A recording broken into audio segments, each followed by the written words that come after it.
The beeping of the monitors became my pulse. I was barely conscious, tubes snaking into me like lifelines, yet somehow I could feel every heartbeat, every mistake I had ever made. My phone had been blowing up, but I didn't care, not anymore. When my parents finally walked in, the color in their faces was fake, hurried. My sister's voice still rang in the hall, shrill and urgent, arguing over whether the walls should be ivory or off-white. I wanted to laugh, except I couldn't. Weeks before, I had been invisible to them, shadows in the corners of their perfect family snapshots. The first cracks appeared like small fissures in glass. A missed call here, a shrug there, a message unanswered. I thought it was just oversight. But then I saw the pattern. Their priorities weren't me, not ever. They had been consumed by trivialities while my life was quietly unraveling. It hit me one evening, the betrayal laid bare. My sister whining over wallpaper swatches, my parents laughing at some minor inconvenience while I was collapsing inside. That was the last straw. I realized the depth of their neglect. They had chosen comfort over me, indifference over urgency. I could feel my chest tighten with a cold, precise fury. But I didn't act then. I waited. I watched. I didn't react. I couldn't. Emotion would have been weakness. Instead, I started building. Quietly, strategically.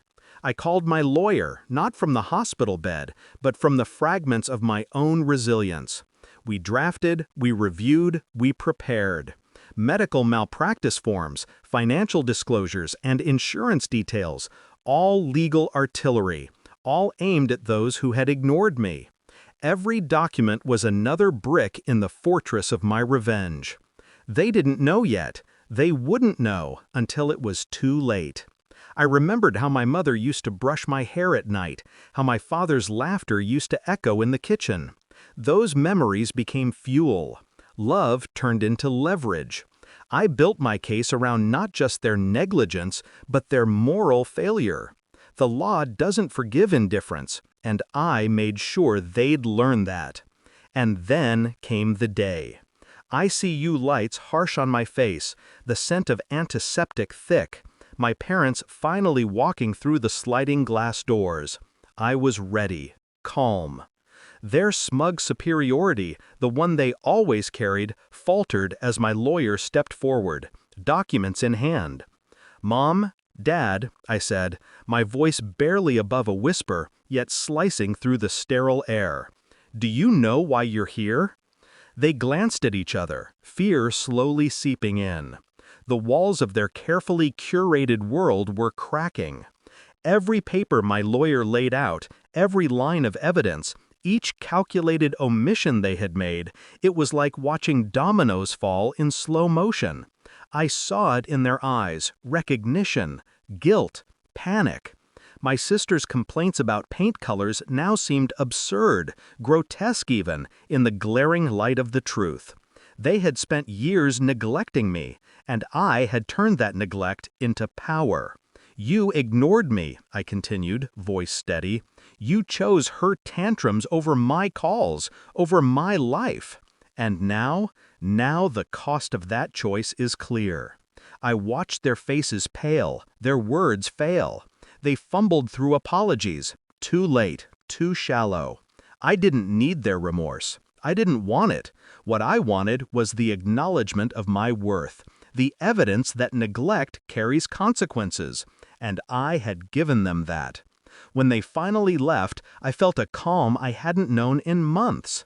Not relief from illness, not the hollow comfort of attention, but a quiet, rigid satisfaction. Justice doesn't always roar. Sometimes it whispers in the form of calculated, unavoidable truth. I closed my eyes, listening to the monitor's steady beeping. The room felt warmer. My body was broken, but my spirit had been validated. I survived not just illness, but betrayal. And in the silence that followed, I understood something crucial. Sometimes the sweetest revenge isn't anger, It's the still, unyielding knowledge that you will rise while those who abandoned you watch their own failure unfold.